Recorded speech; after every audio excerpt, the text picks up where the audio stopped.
Bien, nous reprenons les débats cet après-midi dans une série d'interventions dont le titre est Répertoire, fragmentation, décentrement. Et j'ai le plaisir de présenter aujourd'hui deux conférencières qui sont dans l'ordre Cécile Châtelet, qui travaille à Paris 3 sous la supervision de Bruno Blankmann et qui est également en poste à terre à Angers, et dont la thèse en cours porte sur l'œuvre de trois auteurs que j'apprécie particulièrement, qui sont Antoine Volodine, Céline Minard et Marine Diaye, ainsi que sur les enjeux de pouvoir qui s'y développent. Elle a publié plusieurs articles, dont récemment dans la revue Contemporary French and Francophone Studies, Révolte et débarque dans la fiction contemporaine française, le soulèvement chez Mathias Hénard et Sylvain Prudhomme, également dans la revue Fiction.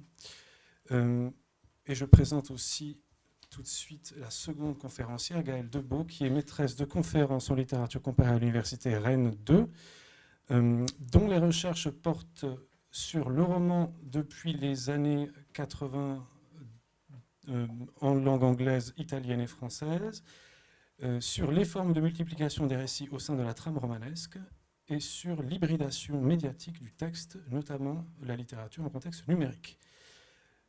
Concernant ses publications récentes, elle est l'auteure de Autour de figures de narrateurs ambigus sur la résistance de l'intrigue dans les romans multipliant les récits. Et donc je laisse la parole à Cécile. Merci beaucoup. Est-ce que vous m'entendez? Oui. Plus près? Comme ça? C'est bon. Très bien, merci. Et merci beaucoup aux organisatrices et aux organisateurs du colloque pour me donner la possibilité de m'exprimer aujourd'hui. Souvent décrite comme totale fiction, comme dans le Matricule des anges, ou comme réjuvénation de la fiction toute puissante et absolue, par Chronique Art, l'œuvre de Céline Minard est marquée par un sens certain du romanesque, entendu, d'abord de manière triviale, comme ce qui fait appel à l'imagination et à l'extraordinaire, à ce qui se rattache au roman plutôt qu'à la vie réelle, entre guillemets, forcément banale. De fait, ces textes peuvent d'abord être catégorisés comme romanesques en ce qu'ils exploitent le plaisir de la fabulation, et ce, de trois manières.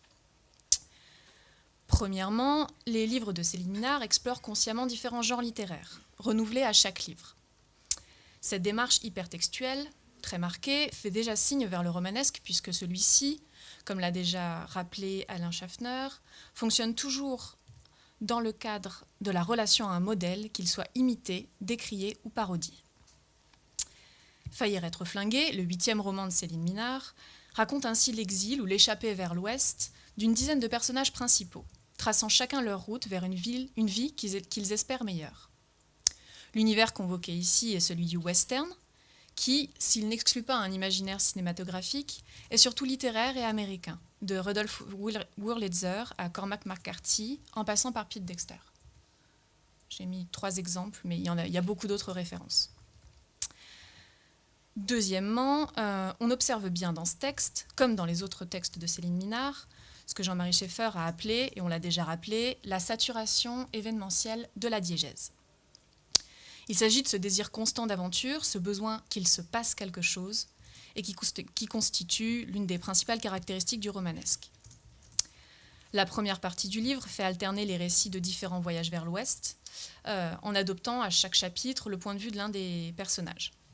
Et dans la seconde partie, tous ces personnages qui convergent vers une même ville vont interagir et se construire une nouvelle existence. Donc les nombreux protagonistes racontent aussi, dans ce livre, leurs existences passées, à l'intérieur d'un canevas général, et qui est fait de plusieurs narrations qui progressent en parallèle. L'effet de saturation dont parle Jean-Marie Schaeffer est donc bien présent. Troisièmement, je serais tentée de voir dans la polyphonie qui caractérise la première partie du roman, et que l'on retrouve dans de nombreuses fictions contemporaines, de Maëlys de Kérangal à Virginie Despentes en passant par Laurent Mauvigné, une des modalités qui permettrait la mise en lumière des affects des personnages, et qui est une autre des caractéristiques notables du romanesque. Hypertextualité, péripétie, affect. On peut d'abord parler d'un romanesque, somme toute, assez traditionnel pour Céline Minard, centré sur le plaisir de lecture, stimulé par une puissance fabulatrice importante, qui nous transporterait ailleurs. Pourtant, le romanesque n'est-il pas aussi, voire surtout, ailleurs dans ce texte? J'aimerais développer l'idée que le romanesque, d'en faillir être flingué, n'est pas juste à chercher du côté d'une intrigue chargée d'événements et pleine d'émotions, qu'à repérer aussi à une échelle plus fine. Je m'inspire ainsi des propos de Michel Murat, qui écrit qu'une focalisation intense réduit le roman à un moment, qui est le romanesque. Cette focalisation intense, ce moment romanesque, me paraît pouvoir se situer du côté de la scène littéraire. La scène littéraire parce qu'elle est le lieu et le moment précis qui attire l'attention et qui cristallise le sens du texte, et que c'est un dispositif qui répond à une logique iconique qui convoque la mémoire du lecteur tout en laissant place à la surprise de l'inédit. Comme je ne nie pas du tout, d'ailleurs, la présence d'un romanesque lié à l'intrigue dans les œuvres de Céline Minard, pourquoi me concentrer sur ce romanesque-là, ce romanesque de la scène? Parce qu'il me semble très important pour saisir concrètement les rapports qu'entretiennent une totale fiction et la vie. Ce qui m'intéresse, c'est de voir comment le romanesque ne pose pas seulement la question du plaisir de lecture. Le moment romanesque, chez Céline Minard, et c'est ce que je vais essayer de développer, se confronte aussi à des préoccupations politiques et sociales contemporaines. Il me semble ainsi fructueux d'envisager le romanesque, dont la critique a souvent souligné qu'il était en position médiane par rapport à la littérature et à la vie, comme un lieu de rencontre entre la fiction et le politique. Et je vais m'intéresser à la récurrence d'une scène particulière, d'en faillir être flingué, qui est la scène de la rencontre. Et j'aimerais montrer que le romanesque de ces scènes de rencontre ne prend tout son sens que si on les lit comme fabulation politique, c'est-à-dire comme une somme d'images qui questionnent notre rapport à la société à construire. Je vais d'abord proposer une définition de ce que serait ce moment romanesque selon moi, ou en tout cas une des possibles définitions de ce moment romanesque, qui le ferait correspondre donc à ce que j'ai appelé la logique de la scène, et à la logique de la scène telle qu'elle a été définie par Stéphane Lojkine, où le texte passe de l'efficacité narrative à l'efficacité scénique. La scène repose sur un effet spectaculaire, une immédiateté. Elle est ce qu'on le retient, je cite, « mieux même que les méandres d'une narration, si haletante soit-elle, qui ne peut rivaliser avec la force synthétique qui caractérise la scène ». Cette définition de la scène met en avant son côté éphémère, donc elle est ponctuelle, liée à un lieu et à un moment précis. Elle rompt partiellement avec la diégèse, bien qu'elle puisse se lire évidemment comme un événement qui va la faire progresser, mais parce qu'elle est marquée par le régime de l'image, ce qui lui confère son caractère marquant et mémorable. Ces deux caractéristiques, aspect localisé et succinct, force visuelle et récapitulative, m'apparaissent fructueuses pour penser le moment romanesque. Donc le moment romanesque, j'y reviens en citant à nouveau Michel Murat, c'est, à l'image des phrases citées en exemple dans le dictionnaire, ce qui décontextualise les citations et ne laisse subsister que les noms. Pouvoir qu'a, il me semble, la scène par sa brièveté. Elle est aussi ce qui peut aisément circuler de texte en texte et être reconnue comme une unité romanesque par le lecteur, comme élément importé et transformé. Le romanesque se caractérise aussi par sa dimension frappante, extraordinaire, ce qui me semble répondre à la fois à la force synthétique de la scène et à sa logique spectaculaire. Donc, comme je vais me concentrer sur les scènes de rencontre ici, on va examiner un premier contact entre deux personnages dans le roman de Céline Minard. Ces deux personnages, ce sont Ellie Coulter et Burt Boyverts au début du roman. Donc Ellie va cheminer à pied dans ce début de roman. Ce qui l'énerve tout particulièrement, il est excédé de cette absence de monture qu'il fait aller bien peu rapidement. Aussi, lorsqu'il voit un cheval attaché à l'ombre d'un bosquet, il n'hésite pas à le dérober.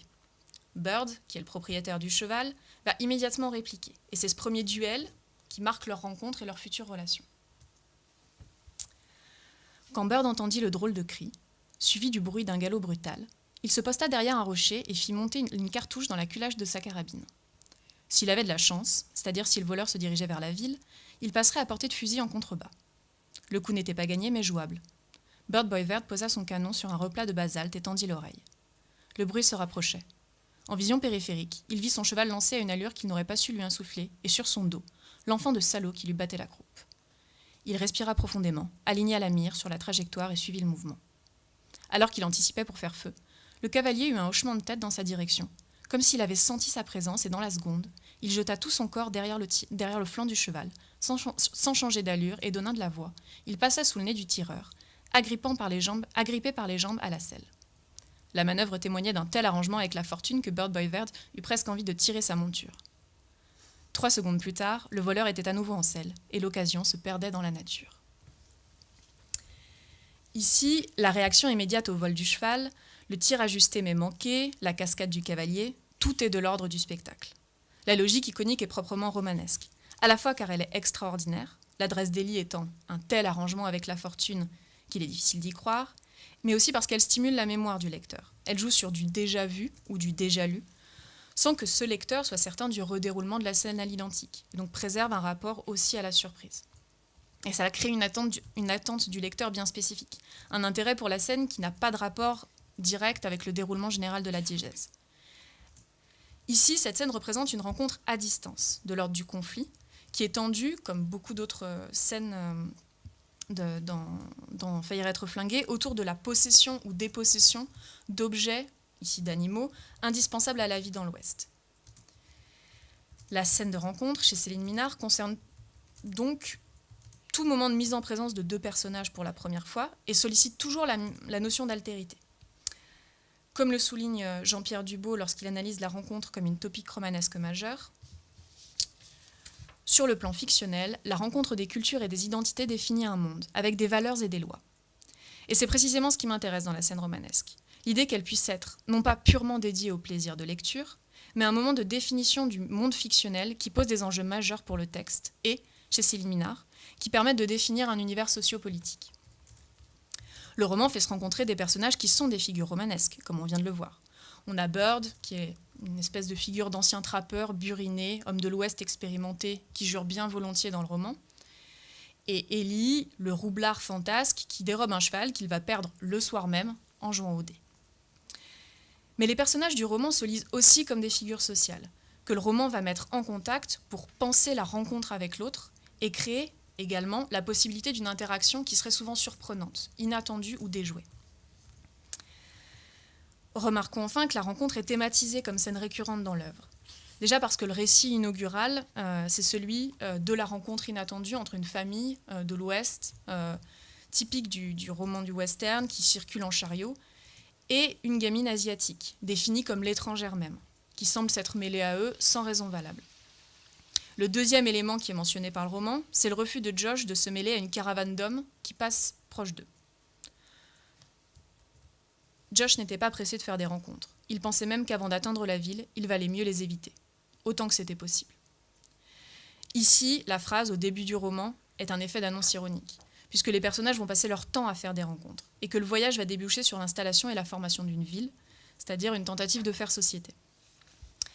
Josh finira même par tomber amoureux de l'étrangère montée avec eux dans le chariot.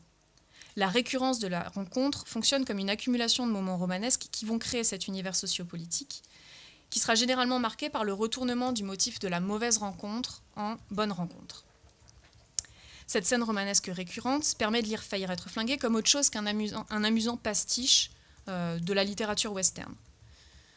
Le livre se présente plutôt comme un répertoire des différentes interactions sociales lors de la rencontre, et c'est le rapport à l'autre qui est au cœur de ces scènes romanesques.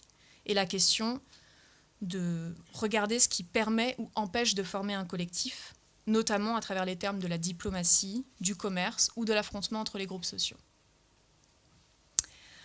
Ce répertoire de différentes rencontres n'est pas du tout mimétique, ou en tout cas n'est pas mimétique de la réalité au sens strict du terme, puisqu'il est souvent conçu, comme on l'a vu, d'après les topoi romanesques, notamment issus du western. Mais c'est précisément par le romanesque que le texte interroge la société contemporaine, soit en forçant le trait, soit en proposant une issue inhabituelle. Jean-Marie Schaeffer fait remarquer que la particularité mimétique du romanesque, ou une de ses particularités mimétiques, c'est qu'il se présente en général, ou qu'il peut se présenter comme un contre-modèle de la réalité dans laquelle vit le lecteur. Le romanesque nous rappelle donc que si tout modèle fictionnel est un modèle pour la réalité, au sens où il est appelé à être projeté sur cette réalité, leur superposition ayant le statut d'un palimpseste, cela n'implique nullement qu'ils doivent être un modèle de la réalité. Il peut aussi être un modèle contre la réalité. Les scènes de rencontre offrent à l'imagination du lecteur la mise en scène d'un univers fictionnel sociopolitique différent de la réalité, mais qui a tout à voir avec elle. Et c'est frappant parce que ces scènes romanesques de Faillir être flingué sont notamment porteuses de la dimension utopique du texte. Dimension utopique qui s'érige par définition même en contre-modèle de la réalité. Comment fonctionnent ces scènes à tentation utopique? On va en voir deux. Premièrement, il me semble que la reprise de scènes romanesques liées à la figure du hors-la-loi fait de la ville, nouvellement créée, cette ville où les personnages se regroupent, un espace autre par rapport au reste du continent. On peut observer que les contacts entre les représentants de la loi, qui sont les représentants de la loi dans ce livre, des miliciens payés pour tuer l'un des protagonistes, Zébulon, et les habitants de la nouvelle cité de l'Ouest, sont des rencontres qui vont mobiliser l'opposition attendue entre un cow-boy hors la loi mais juste et des hommes de main mandatés par la justice, qui sont des brutes en uniforme. Donc cette première confrontation sourde que je vais vous montrer entre un milicien entré dans le salon du barbier, espace romanesque du western s'il en est, et à la recherche de Zébulon, se passe comme suit. Le milicien est décrit ainsi. Grand, poussiéreux, assez puant pour que Silas le barbier ait envie de lui conseiller les bains plus haut dans la rue, et assez tendu pour qu'il évite de le faire. Il nota la couleur de ses vêtements, une sorte d'uniforme, et lui tourna le dos à nouveau en lui disant « Repassez dans un quart d'heure, je suis occupé. » L'homme ne bougea pas d'où il était. Il observait Zébulon à demi camouflé par le barbier, et Zébulon l'observait sous la couche de mousse, entre ses yeux mi-clos. Il ne bougeait pas non plus, mais contrairement à l'homme sur le seuil de la porte, il avait déjà la crosse de son colt en main et le chien était levé. L'homme tourna les talons et partit en giflant la clochette au-dessus de la porte. Silas serra les mâchoires mais ne fit aucun commentaire. Zébulon remit doucement le chien sur sa chambre. Néanmoins, il garda les mains à la ceinture tout le temps que dura la coupe. En réglant ses dissens, il prévint Silas de se méfier de ce type. « Il est dangereux. Je sais, j'ai déjà vu agir des types en uniforme. Ça les débarrasse du dernier vernis de civilisation. » Ici, le barbier se place spontanément aux côtés de l'habitant hors la loi, comme le ferait par la suite le reste de la ville quand les miliciens arriveront plus nombreux. Ces miliciens, sont toujours mis en scène donc comme des représentants de la justice motivés uniquement par l'argent et la violence. Mais ce type de scène est ce qui fait de la ville un espace hétérotopique, un espace qui refuse la loi du reste du continent, une enclave sur le reste du territoire, où l'organisation collective va être définie par d'autres règles. Reprendre cette scène qui vient du western avec son hors-la-loi, son rasoir de barbier, son colt prêt à tirer, mobilise un imaginaire romanesque du refus de la loi injuste pour créer un espace autre et à des fins qui sont proprement contemporaines ou liées à des problématiques contemporaines. Deuxième scène, il me semble que les scènes de rencontre dans le texte, si elles dépeignent des affrontements comme on l'a vu, donnent surtout, la plupart du temps, à voir des moments d'organisation collective, de fraternisation et de régulation des conflits, remotivant ainsi certaines topiques du western, mais pour en changer leur sens et pour les faire basculer du côté de l'expérience d'autogestion réussie. Ainsi, le personnage de Jeff, qui est le diplomate de la ville, va être envoyé en négociation auprès des Indiens. Il doit les convaincre de ne pas attaquer la ville. La rencontre avec ceux-ci commence ainsi. Jeffrey avait emprunté le cheval de Josh pour aller à la rencontre des Indiens. Il avait pris soin d'emporter une de ses couvertures roulées qu'il avait confectionnées sur le modèle des négociants du Nord, histoire d'ouvrir agréablement la discussion. Son mouchoir de Baptiste était plié dans sa poche. C'était sa seule arme, avec son chapeau sur la tête. Il ne connaissait rien aux Indiens. Il était relativement confiant. 20 minutes plus tard, le premier émissaire des Dakotas s'approcha de lui au triple galop, sauta de cheval et brandit sa lance en criant plusieurs mots auxquels Jeff ne comprit rien. Puis il s'arrêta brusquement. Jeff fit un geste onctueux pour montrer la marchandise étalée. Une demi-heure plus tard, un second émissaire débarquait devant la couverture et marchait pratiquement dessus pour examiner Jeff sous le nez. Il le toucha pour faire bonne mesure. Puis il lança en l'air 3 cris gutturaux qui amenèrent 3 hommes distingués à s'avancer. L'un des 3 était Orange Grondant. Jeff le reconnut immédiatement. Il s'assit et l'invita à s'asseoir. Il sortit la longue pipe de bruyère qu'il avait empruntée à Sally en partant. Ils fumèrent. Et les négociations commencèrent. La reprise du romanesque de la rencontre avec les Indiens fait des habitants de la cité des hommes justes et respectueux, qui tentent de définir leurs propres règles et de cohabiter en limitant la violence. Les négociations vont très bien se passer et Jeff va rentrer à la ville en déclarant que les Indiens sont des gens passionnants. Je cite. Ici, la scène désamorce tout ce qui est de l'ordre de la peur de l'autre, du danger ou du conflit réel, puisque le moment est traité de manière humoristique. L'émissaire ne connaît rien aux Indiens, n'est pas armé et fait jouer tous les accessoires de la diplomatie. La logique iconique prime encore une fois sur la logique discursive. l'interaction sociale décrite refuse tous les attendus d'une confrontation entre deux groupes sociaux différents. C'est bien la scène romanesque qui permet d'esquisser, par petites touches, cette ville en train de se construire, et qui est marquée par la tentation utopique, c'est-à-dire une forme de contre-réalité politique. Si le romanesque est bien une articulation possible entre la fiction et le politique, que mettent en lumière cet ensemble de moments romanesques de rencontres? J'aimerais maintenant montrer que ces scènes d'En faillir être flingué, de contact avec l'altérité, si elles esquissent, comme je l'ai dit, le rêve d'une autre société possible, sont aussi marquées par le désir de rappeler le caractère éphémère et précaire de toute organisation collective. À la tentation utopique s'oppose ici la menace de la perte et de l'anéantissement. Et c'est cette tension entre construction et destruction qui me semble fondatrice, une des tensions fondatrices de l'œuvre de Céline Minard, qui modélise à la fois la catastrophe politique, sociale ou écologique qui est au moins toujours patente dans le récit, et le désir de penser la possibilité d'un recommencement, l'édification de quelque chose de nouveau. Je vais citer un seul exemple. C'est lorsqu'on a un personnage d'indienne guérisseuse qui va signifier à deux autres protagonistes, Bird et Brad, après qu'elle a soigné leur troupeau, l'un des risques de la construction de leur petit monde utopique. Elle leur dit « Un être n'appartient jamais à un autre être et personne n'est chez soi ». Toute forme d'installation humaine et d'organisation collective se prend à croire que son édification même justifie sa pérennité et entraîne un droit de propriété, et son corollaire, une exclusion justifiée de l'autre. Ce qui m'intéresse, ce n'est pas tellement la déclaration de l'Indienne que je viens de vous rapporter, mais la scène qui suit cette déclaration, dans laquelle Bird et Brad cheminent jusqu'à la ville et qui me semble édifiante. Ces questions lui tournaient encore dans la tête lorsqu'ils atteignirent enfin la ville. Ils étaient épuisés tous les deux, et Brad se sentait abattu. Il regardait défiler la ville avec moins de plaisir qu'il aurait dû. Alors qu'il poussait les deux vaches devant lui, il revoyait en pensée leur première entrée avec son frère.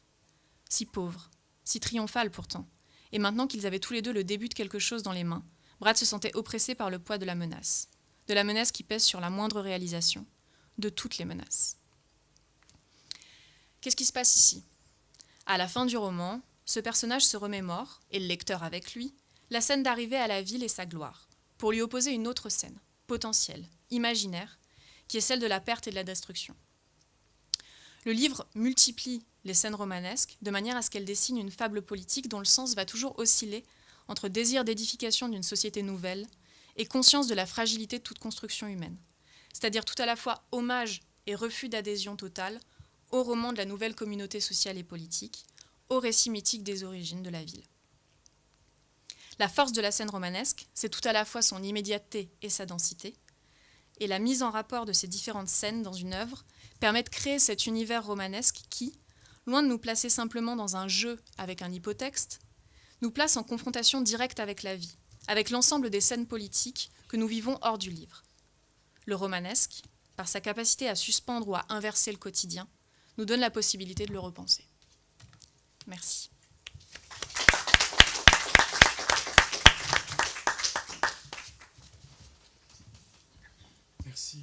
Merci Cécile Châtelet. Ça marche mieux ou pas ? Merci beaucoup Cécile Châtelet. Je vais parler assez fort. De toute manière, je ne vais pas garder la parole puisque je vais la passer à notre deuxième intervenant, Gaël Debout, que j'ai déjà présenté et donc je ne présente plus, mais j'aurais dû le faire à ce moment-là, désolé, un petit peu. Mais tout le monde se souvient qui elle est et de ce qu'elle a fait. Elle va nous parler d'Alain Fleischer dans une communication qui s'intitule « Multiplication des récits et morcellement romanesque, la narration désirante dans Court-circuit » d'Alain Fleischer. Merci beaucoup et merci beaucoup aux organisateurs et organisatrices du colloque. Je pense qu'on peut déjà constater que cette première journée a été très riche et c'est très prometteur pour la suite. Alors effectivement, je vais parler d'Alain Fleischer et plus particulièrement de son roman Court-circuit qu'il fait paraître aux éditions du Cherche-Midi en 2009. Et donc en fait, Court-circuit est un texte qui est sous-titré roman. Le lecteur peu attentif, qui serait passé à côté de cette étiquette initiale, ne peut cependant ignorer ce cadrage générique lorsqu'il lit la 4e de couverture, qui semble reprendre comme un leitmotiv cette appartenance générique du texte à la catégorie romanesque. Et pourtant, il suffit de lire les premières pages pour s'apercevoir que l'objet assez imposant, et je ne l'ai pas amené avec moi parce que ça prenait de la place dans la valise, que l'on tient entre ses mains, n'a pas tout d'un roman, loin s'en faut. En réalité, on pourrait bien plutôt le classer parmi les récits en régime de diffraction que le chercheur québécois René Audet analyse depuis plusieurs années maintenant. Des récits, je le cite depuis l'ouvrage collectif La transmission narrative, qui donnent l'impression de comporter une pluralité de textes et demandent un effort particulier de raccommodage. En effet, Court-Circuit ne compte pas moins de 40 récits ou unités narratives qui ne sont pas matérialisés par un changement de chapitre, par un intertitre ou tout autre signe qui permettrait de les distinguer. Mais on peut reconnaître des effets de bascule qui impliquent toutes les 5 à 10 pages environ un changement de cadre, parfois spatial, parfois temporel, parfois les deux, ou de personnage. Ainsi, très régulièrement, le lecteur est-il placé face à l'amorce d'un nouveau récit pour lequel il n'a plus de repères. Même la voix narratoriale, qui se déploie initialement sous l'apparence d'un personnage qui dit « je », une narration intra- et homodiégétique en somme, semble frappée par une forme d'instabilité. Faut-il alors conclure que l'éditeur s'est trompé et que Court-Circuit est un recueil de nouvelles ? Ce n'est pas non plus le cas, car on constate face à cette fragmentation narrative plusieurs effets contraires, le premier desquels correspondant à un principe de liaison. La bascule entre chaque récit repose systématiquement, mécaniquement pourrait-on dire, sur un changement de focale. Tel personnage secondaire du récit en cours, tel élément du décor, tel événement mentionné en passant, deviennent le point de départ du récit suivant, selon le principe bien connu de la ronde, rendu célèbre par la pièce éponyme de Schnitzler. De la sorte, le 40e récit permet au narrateur premier, que l'on entreaperçoit de loin en loin au fil des 478 pages du texte, de faire retour, dans tous les sens du terme, dans le récit, mais aussi dans la petite ville de Tabor, dans laquelle il était entré par un beau jour d'été à l'incipit de l'œuvre. S'il semble donc à tout le moins ambigu de parler de Court-Circuit comme d'une œuvre romanesque du point de vue du genre, on peut toutefois entendre romanesque dans son sens thématique. L'œuvre comporte en effet de multiples histoires d'amour, de multiples aventures, des quêtes parfois épiques, des destinées tragiques, une traversée picaresque de l'Europe. Comme si, dans le détail, l'étiquette fonctionnait mieux. Émergerait alors une tension entre deux lectures du romanesque dans le texte, un romanesque générique ou poétique qui semble dégonflé, et un romanesque thématique qui apparaît au contraire comme exacerbé, exagéré. Cette tension en recouvre une autre qui sera l'objet de mon analyse, entre l'éclatement narratif et la possibilité pour le lecteur, malgré cela, d'adopter une lecture intriguée ou passionnée, pour reprendre un terme appartenant aux analyses de Raphaël Baroni, c'est-à-dire une lecture propre au roman romanesque. Je chercherai donc à montrer de quelle façon le romanesque survit dans ce roman de la fragmentation, comme un secret au cœur de l'œuvre. Et mon hypothèse consiste à dire que réside au sein du morcellement et comme moteur de ce dernier, un principe qui est celui du désir, qui régit tout à la fois la mise en intrigue et la mise en récit et l'absence apparente de mise en intrigue. Débusquer cette narration désirante permettrait alors de renouer avec l'intrigue, et ce serait bien elle qui permettrait de sauver le romanesque, ou du moins une certaine forme de romanesque, en le décentrant. On l'a compris donc, Court-Circuit n'est pas un roman au sens canonique du terme. J'identifie dans cette œuvre d'Alain Fleischer, comme dans d'autres de ses textes, un dégonflement du romanesque canonique, pour reprendre une expression figurant dans l'appel à communication. Et ce dégonflement passe par 3 traits que je voudrais évoquer brièvement pour commencer. D'abord, ainsi que j'ai commencé à le suggérer, Court-Circuit est un roman favorisant la dissolution d'une trame narrative unitaire. Il serait bien difficile de vous faire un résumé de l'œuvre, car il n'y a pas une histoire à proprement parler qui engloberait tout le reste, mais bien plusieurs sous-ensembles narratifs, rassemblant 2, 3 ou plus des 40 récits identifiés. Par exemple, un ensemble situé en Amérique latine, depuis le récit 8, dans la reconstitution que j'ai pu faire ailleurs de la structure du roman, jusqu'au récit 13. Dans cet ensemble, toutefois, se distinguent encore de multiples trames, les aventures d'une mouche, depuis le cadavre d'un personnage suicidé jusqu'au coin de l'œil d'un joueur de foot du stade voisin à Sao Paulo s'apprêtant à tirer et à rater un penalty. Le dialogue entre 2 vieux Hongrois émigrés au Brésil, prenant appui sur cette intervention miraculeuse de la mouche pour interroger l'existence de Dieu. La vente d'un piano qu'un de ces 2 hommes effectue auprès d'un autre émigré hongrois, Kraus, installé au Pérou et de passage au Brésil par un des hasards du destin dont le roman est friand. le trajet de ce Kraus jusqu'à l'échoppe qu'il tient au cœur de la forêt, trajet lors duquel il croise le chemin de la jeune Amalia qui finira poignardée dans le fleuve Amazone. Sans évoquer l'amorce d'un autre récit qui se poursuivra au-delà de cette unité identifiée, reposant sur l'achat par un universitaire américain d'un perroquet, afin d'aider sa jeune fille autiste à entrer en contact avec le monde. Si l'on décèle dans ce rapide exemple la nature de la diffraction à l'œuvre dans le texte, qui vise avant tout, je cite René Audet depuis l'ouvrage collectif Fragments d'un discours théorique, à contrer l'unité et la continuité tant du texte, du récit que du sens, j'ai pour ma part plutôt choisi de l'aborder sous l'angle de la multiplication des récits. La dynamique à l'œuvre, selon moi, ne serait pas tant celle d'un éclatement qui vaudrait pour une dissolution que d'une prolifération qui vaudrait pour accumulation. En d'autres termes, nous serions plutôt du côté du trop-plein romanesque que de son évidement. Et c'est là le deuxième trait de ce dégonflement du romanesque traditionnel que je voudrais évoquer. Le lecteur est en quelque sorte, face à l'œuvre, comme abreuvé d'un flot constant d'aventures, souvent incarné par le principe des rendez-vous manqués, des rencontres imprévues dans des gares, dans des aéroports, ou lors de déplacements professionnels ou de colloques. Schéma romanesque que Fleischer a déjà exploité ailleurs, par exemple dans 4 voyageurs, qui est paru en 2000. Ces rencontres donnent régulièrement lieu à des aventures amoureuses entre un homme et une femme. Jean-Marie Schaeffer, qui définit le romanesque dans le fameux ouvrage de Gilles Declercq et Michel Murat, qui est de 2004, met notamment l'accent dans cette lignée, on l'a déjà dit plusieurs fois aujourd'hui, sur, je cite, l'importance accordée au domaine des affects, des passions et des sentiments, ce qui permettrait d'ouvrir sur un second élément de définition, je cite encore, la saturation événementielle de la diégèse et son extensibilité indéfinie. La multiplication des récits dans court-circuit contribuerait-elle, en quelque sorte, à faire du texte un roman hyperboliquement romanesque ? En réalité, il semble bien qu'à partir d'un certain degré de saturation, qu'il faudrait déterminer, et en particulier lorsque cette saturation s'accompagne de l'absence d'une trame surplombante, ce romanesque se retourne contre lui-même. On comprend alors que ce qui contribue à dégonfler le romanesque dans court-circuit, et ce malgré la surreprésentation de fragments narratifs que l'on peut qualifier de romanesques, est cette absence de voix surplombante permettant de donner sens à l'ensemble. Et c'est le troisième trait du dégonflement que je retiens ici.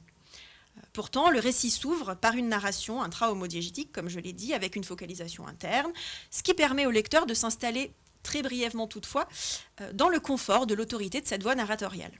Mais ce confort ou cette autorité sont vite démentis.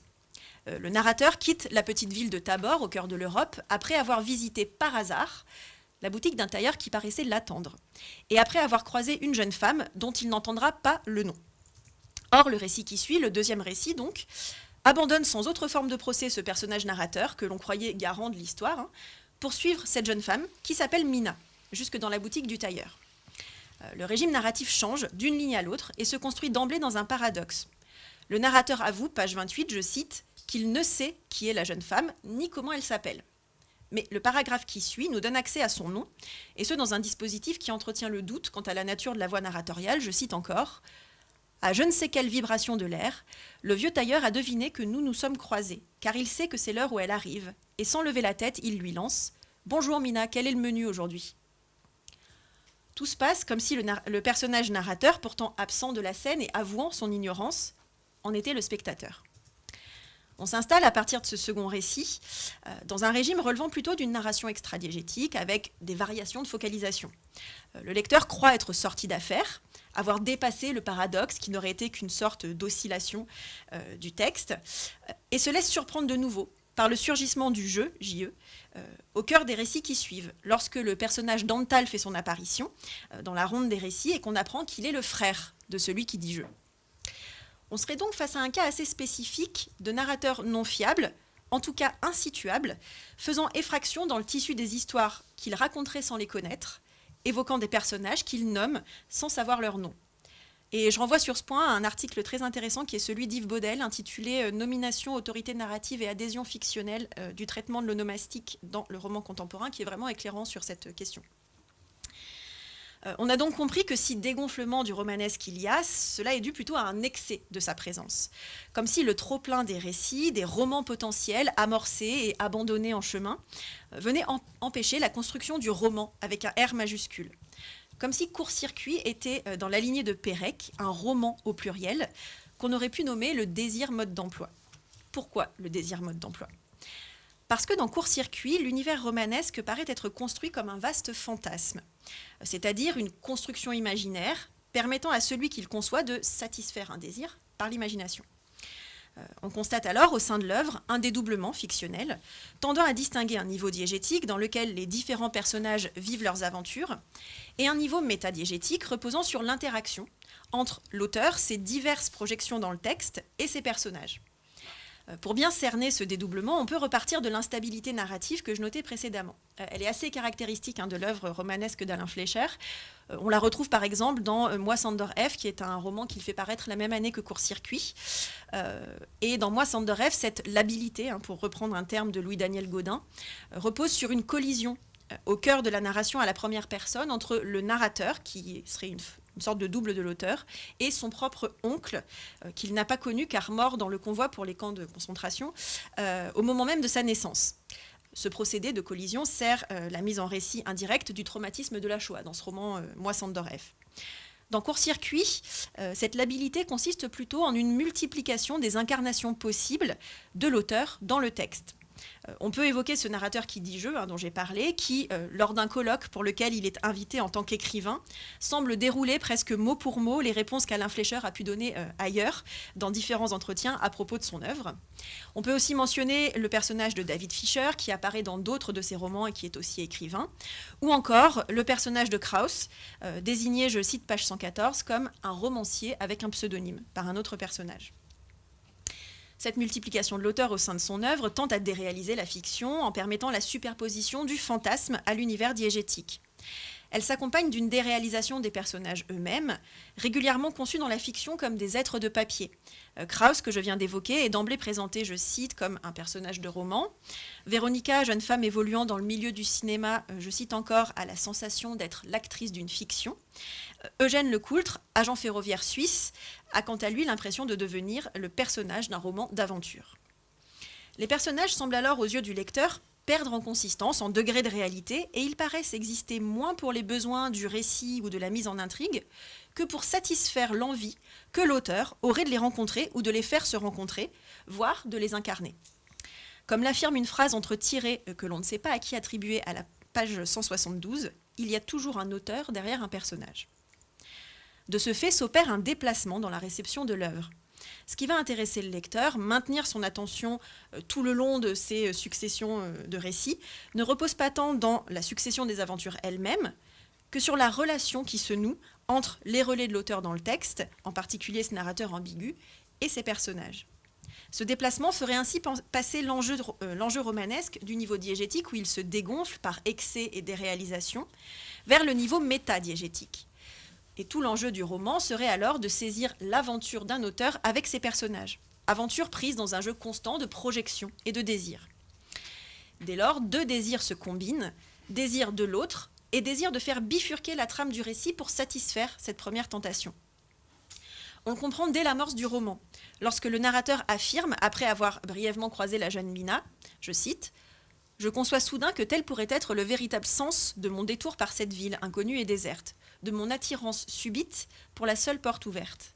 Rencontrer cette jeune fille, être entraîné à l'improviste dans une bifurcation imprévue de mon destin. » Et si le narrateur poursuit finalement son chemin sans nouer de relation avec la jeune femme, il quitte la ville, dans la diégèse en tout cas, le romancier, lui, fait le choix d'abandonner son personnage narrateur pour suivre cette bifurcation et laisse la place au récit 2, le récit de la jeune Mina. Le moteur narratif semble donc reposer sur le désir qu'aurait l'auteur de se laisser porter par l'apparition de tel ou tel personnage et de réorienter le fil de son roman afin de les suivre. Désir métadiégétique pouvant aller jusqu'à prendre un sens érotique lorsque le personnage en question est féminin. Cette narration désirante serait alors caractérisée par deux éléments. D'une part, la multiplication des personnages relais de l'auteur dans l'œuvre, que j'ai déjà évoqué, ce qui autoriserait en quelque sorte l'auteur à vivre par procuration ses aventures. Et d'autre part, la mise en place à partir de la moitié du roman environ, et ce de façon intermittente, d'une narration au futur et au conditionnel, symbolisant la projection désirante en même temps que la non-réalisation du désir, et dans laquelle on voit magistralement s'incarner cette superposition du fantasme à la fiction. Les exemples précédents montrent, me semble-t-il, comment se construisent le romanesque métadiégétique et la narration désirante qui m'occupent aujourd'hui. Ils permettent de saisir de quelle façon, dans une œuvre multipliant les récits et les occasions romanesques au point d'en épuiser les effets, on peut malgré tout renouer avec le romanesque. Je voudrais donc terminer en tentant de saisir la nature de ces retrouvailles dans le roman. Le désir correspond à un mouvement, à une projection vers un objet que l'on souhaiterait posséder. Et le plaisir qui lui est associé réside dans l'attente, dans la tension vers cet objet. Dans le désir compterait moins, en fin de compte, la possession finale de l'objet que la projection en elle-même. Or, on peut assez facilement mettre en parallèle cette définition minimale du mécanisme du désir à celle de la lecture sensible à l'intrigue. Le plaisir que l'on retire à lire un roman, à regarder une série, et en particulier un roman romanesque, réside moins dans la satisfaction d'atteindre le dénouement que dans le suspense ou la curiosité qui régissent l'attente de ce dernier. Et il me semble que les différentes pétitions qui ont pu fleurir ces derniers jours autour de la fin de Game of Thrones en sont un très bon exemple. On peut alors s'autoriser une lecture intriguée de Court-Circuit, lecture intriguée que l'on résumerait ainsi. Le roman raconte l'aventure d'un auteur impuissant, dans tous les sens du terme, impuissant à atteindre l'objet de son désir, impuissant à maîtriser la trame de son récit. Car une des conséquences assez surprenantes de l'instabilité narrative consiste à placer l'auteur en position apparente de faiblesse face à ses personnages. Le narrateur, qui l'incarne dans le texte, ne peut assouvir ses désirs et les personnages s'émancipent de son autorité pour vivre leurs propres aventures, repoussant sans cesse tout dénouement. Ce narrateur est d'ailleurs pratiquement le seul dans tout le roman à ne pouvoir avoir de relation érotique avec un autre personnage. La seule façon pour lui d'y parvenir consiste à déployer le fantasme, en particulier celui qui prend naissance à partir de la rencontre manquée avec la jeune Mina à l'ouverture du roman. C'est ainsi que le roman se clôt par le retour du narrateur dans la petite ville de Tabor et par la reprise du fantasme, encore une fois caractérisée par une narration au conditionnel. Je cite : « Je compte bien revoir la jeune fille, car je n'ai pas oublié ma rêverie de faire sa connaissance, et qu'elle me propose de m'héberger chez elle pendant la nuit.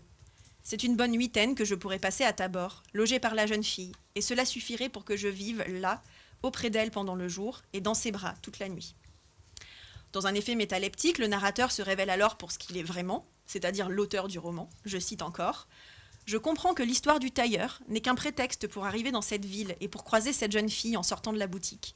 C'est elle que je cherchais, et puis je suis passée à autre chose, je me suis laissée entraîner à d'autres histoires.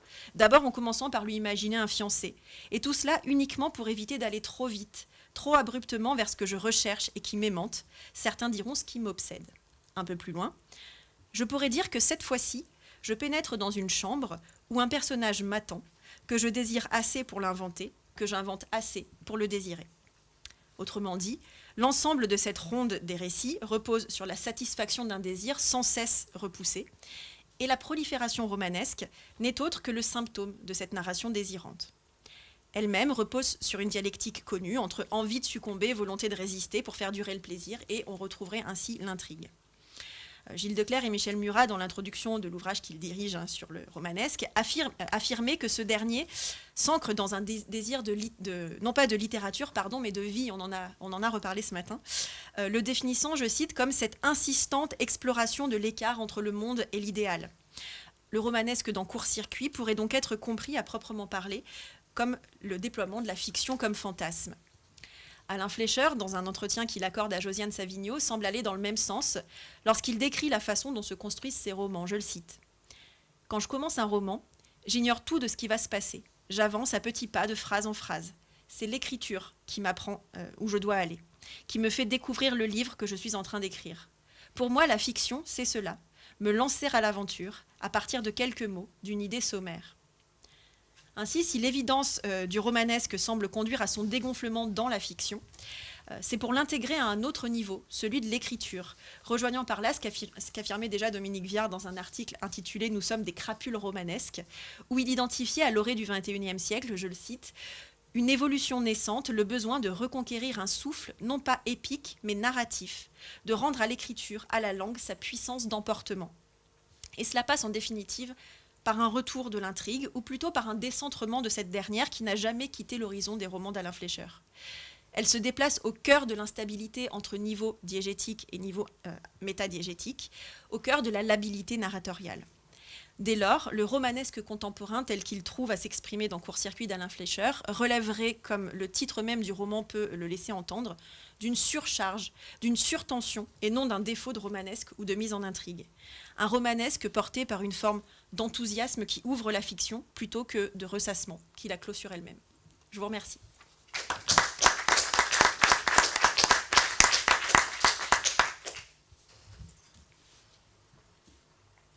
Merci beaucoup, Gaëlle. Je vais à nouveau essayer d'allumer cette chose. Il me semble qu'il y a quelque chose qui relie vos deux communications et vos deux auteurs, qui est un élément que vous avez toutes les deux cité, et qui est cette hypersaturation romanesque qu'on retrouve comme élément de définition du romanesque chez Schaeffer. La question que j'ai envie de vous poser, alors n'ayant pas lu Fleischer, ayant lu Minard, mais c'est est-ce qu'on peut, tant pis, est-ce qu'on peut imaginer que cette hypersaturation romanesque pourrait ne pas permettre la transmission que vous dites, l'une comme l'autre, une transmission, on va dire, purement narratologique en ce qui vous concerne, Gaëlle, et puis peut-être quelque chose, une transmission politique te concernant, Cécile. Tant les rencontres auxquelles vous faites allusion ressemblent parfois plus à des collisions. La rencontre du texte avec le lecteur ne risque-t-elle pas aussi une forme de collision et une forme de... On serait laissé en dehors, il pourrait y avoir de ça aussi. S'agissant de deux auteurs qui sont assez jusqu'au boutistes dans leur manière d'écrire, dans leur manière de lancer les fictions. Oui, je peux commencer. Merci. Oui, je suis d'accord avec ce que tu dis. C'est un risque tant la saturation peut être grande. Et chez Céline Minard, c'est justement ces fameuses petites narrations, miniatures narratives enchâssées, qui sont les personnages qui racontent très brièvement d'où ils viennent, avec encore un patron romanesque inséré à l'intérieur qui fait que quelques lignes, qui n'est pas forcément...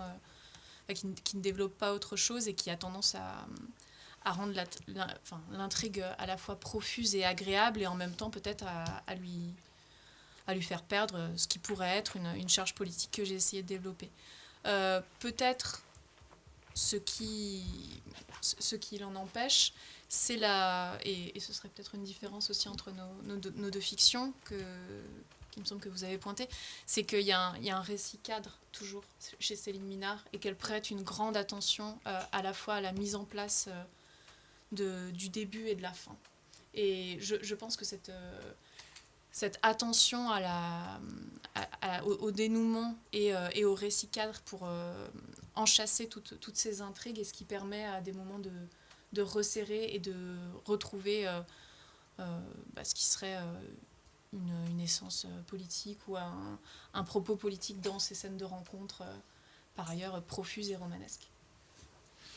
Et oui, pour continuer de répondre à la question aussi, pour celles et ceux qui ont lu Alain Fleischer, je pense que beaucoup seraient d'accord avec vous parce que c'est vrai que les romans d'Alain Fleischer, Court-circuit en particulier, mais d'autres aussi, sont des romans qui sont assez longs, assez verbeux.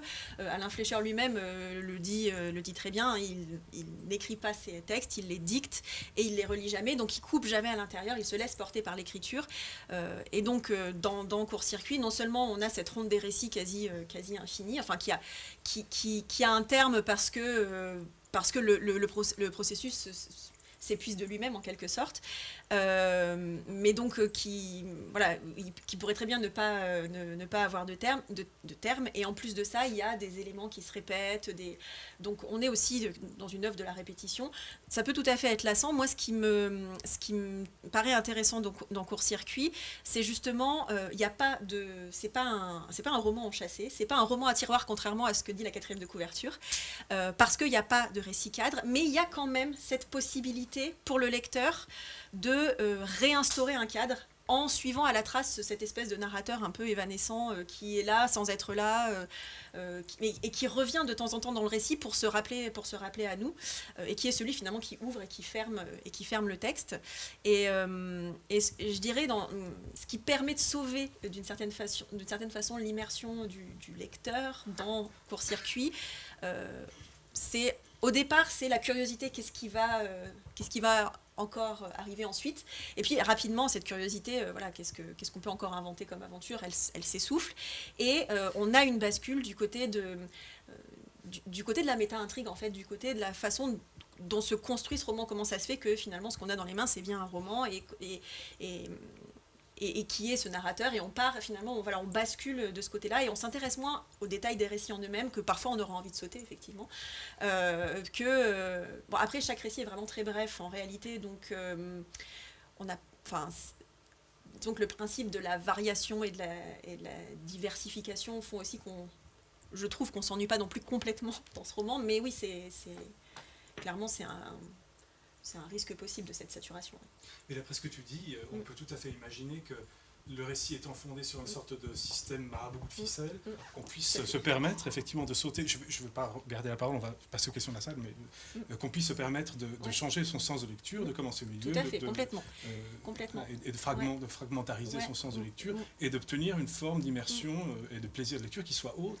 Et qui soit plutôt d'un geste un peu herméneutique du lecteur, qui irait mener l'enquête dans le texte pour essayer de... Ouais, c'est une œuvre que j'ai étudiée dans le cadre de ma thèse, en rapport aussi avec d'autres types de textes narratifs morcelés, fragmentés, multipliant les récits, en particulier des œuvres donc, de littérature numérique, des hypertextes de fiction, où là, vraiment, l'œuvre fonctionne sur le principe des liens hypertextes, avec un morcellement constant du récit, puisque le récit même qu'on est en train de lire comporte des portes d'entrée vers d'autres fragments, et il n'y a pas de sens de lecture, il n'y a pas un début, un milieu, une fin, enfin, voilà, on peut circuler dedans comme on veut, et on lit jusqu'à ce qu'on n'ait plus envie de lire. Voilà, on ne lit pas de façon exhaustive, en réalité.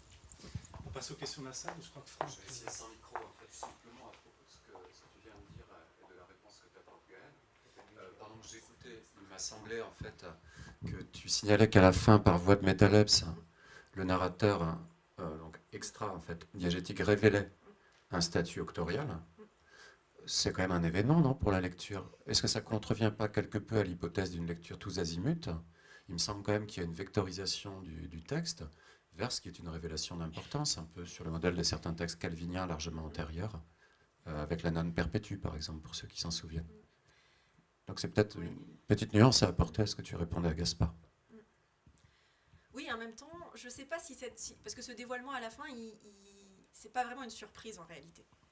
Donc on le savait déjà plus ou moins, mais comme il y a d'autres figures de l'auteur dans le texte, en réalité,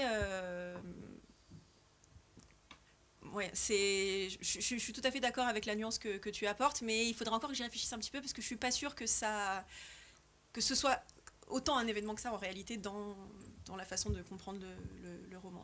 Disons, quand on arrive à la fin, on ne se dit pas, tiens, je vais tout relire à la lumière de cette révélation-là, en fait. Oui. Je me permets juste peut-être un tout petit commentaire à ce sujet. Je suis ravie que tu aies parlé d'Alain Fleischer aujourd'hui. Parce que justement, ce rapport-là du narrateur à l'auteur, en fait, il est présent dans presque tous ses textes. Donc c'est vrai que le lecteur averti, ou en tout cas connaisseur d'Alain Fleischer, l'attend dès le début du roman. Et je trouve ce texte particulièrement intéressant. C'est pas tellement une question, c'est plutôt un commentaire, mais je vais faire bref.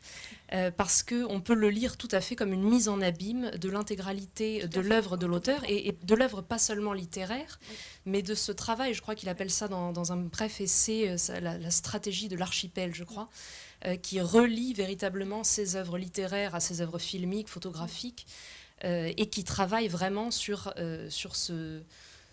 cette attente du lecteur qu'il a de retrouver les mêmes choses au même endroit, dans des situations légèrement différentes, ou par un travail d'intermédialité, et qui contribue tout à fait à cette écriture désirante dont tu as très bien parlé. Tout à fait. Ouais, ce n'est pas une question, je sais si je vais y répondre.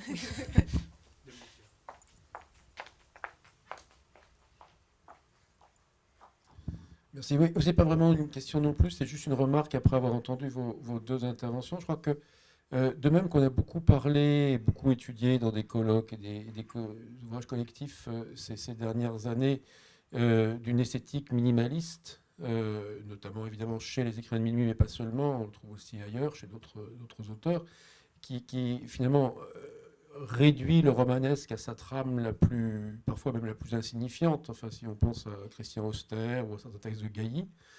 De même, là, les auteurs que vous, enfin, de même, plutôt à l'opposé, les auteurs que vous venez d'évoquer seraient plutôt du côté d'une dimension baroque du romanesque. Alors, dire ça, c'est pas simplement superposer avec ce qu'on disait ce matin sur une économie de la déflation du romanesque et puis une, au contraire, de l'inflation. Si on introduit la notion de baroque, ce qui me semble intéressant, c'est qu'on a avec elle, et chez Fleischer notamment, de manière très très évidente, tous ces jeux d'illusions, de faux semblants, de labyrinthe, je crois que vous avez employé le terme, de choses trappes. Enfin, c'est-à-dire que le romanesque, dans l'image qu'on en a, à condition que ce ne soit pas évidemment le romanesque du XVIIe siècle, mais plutôt celui du XVIIIe et a fortiori celui du XIXe, est quand même un romanesque vectorisé, même s'il y a des métafictions, même s'il y a des textes adjacents qui viennent le nourrir et l'enrichir, comme le montrait Karl ce matin. Et il n'en demeure pas moins qu'il y a une ligne diégétique majeure qui domine et qui soutient l'intérêt lectoral. Alors que quand on introduit cette notion de baroque pour des œuvres aussi profuses que celle de Fleischer, on voit bien que le régime de l'attention romanesque n'est pas du tout le même. On n'est pas emporté par une trame dont on veut savoir finalement la suite au terme de toutes les péripéties qu'elle nous propose, mais on fait plutôt l'expérience d'une sorte d'égarement. Enfin, moi, c'est comme ça que je lis Fleischer, a fortiori dans ses romans, hein, plutôt que dans les courts textes dont vous avez parlé. Mais je pense à La hache et le violon, je pense, enfin, pas beaucoup de textes qui sont toujours des textes très longs, effectivement. On finit par ne plus savoir exactement où on en est. C'est-à-dire que c'est une expérience assez radicale de déperdition, d'égarement, etc. Et ça, c'est ce que l'esthétique baroque vient apporter au romanesque, me semble-t-il, en finalement fournissant une forme nouvelle de romanesque exagéré, exacerbé, au risque de sa propre déperdition, d'une certaine façon. Oui, j'ai rien à ajouter, je suis tout à fait d'accord. Et je trouve que c'est aussi, ça permet aussi un peu de répondre à la question tout à l'heure, qu'on serait plus tellement dans une logique non plus d'immersion dans la fiction, mais de déprise. En fait, on lâche prise quand on lit ces textes-là et on cherche plus, je suis tout à fait d'accord, à suivre une ligne parce qu'elle n'existe pas, en fait, cette ligne. Et c'est le principe du court-circuit, en réalité. Donc, ouais.